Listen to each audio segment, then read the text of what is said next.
ხელვაჩაურის გამგებელი და მისი მოადგილე დაკავებულნი არიან. ინფორმაცია საქართველოს შინაგან საქმეთა სამინისტრო ადასტურებს. ლევან ლორთქიფანიძეს და ნოდარ შარაბიძეს სამსახურეობრივი უფლებამოსილების ბოროტად გამოყენება და სამსახურეობრივი სიყალბის ჩადენა ედებათ ბრალად. ხელვაჩაურის გამგებლის დაკითხვა გამგეობის შენობაში დილის 10 საათიდან დაიწყო. მისი მოადგილე დაკითხვის პროცესში ცუდად გახდა და იგი შენობიდან საკაცით სასწრაფო სამედიცინო დახმარების ბრიგადის თანამშრომლებმა გაიყვანეს. გამგეობის შენობასთან დილიდან მივიდა აჭარის საკანონმდებლო ორგანოს თავმჯდომარე დეპუტატებთან ერთად. აქვე იმყოფებოდა საქართველოს პარლამენტის ვიცე-სპიკერი მურმან დუმბაძეთ. მათ ლორთქიფანიძის დაკავების ფორმა გააპროტესტეს და განაცხადეს, რომ ბრალდებული დაბარების შემთხვევაში დაკითხვაზე საკუთარი ნებით გამოცხადდებოდა.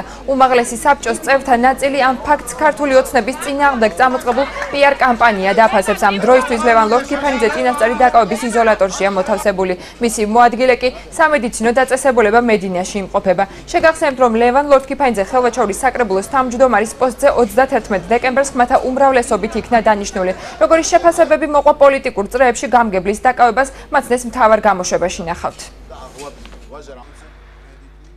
ეს ფაბრიკაა ხელვაჩაურის რაიონში, ერთი მარადიჩში, არა ნედლეული. როცა ნედლეული დაიგეგმება. მე უბრალოდ შემიძლია გავაპროტესტო ფორმა, რომელთაც ეს ხდება. სანამ ლევანი არ დაიკითხება, სანამ გამოძიება დასრულებულა, ის არის უდანაშაული ჩემთვის.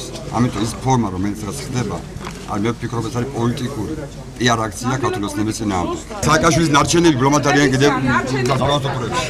ბრალი წაყენებული აქვს თანამდებობის ბოროტად გამოყენება, უბრალოდ უფლებამოსილების გადამეტება და სამსახურეობრივი სიყალბე.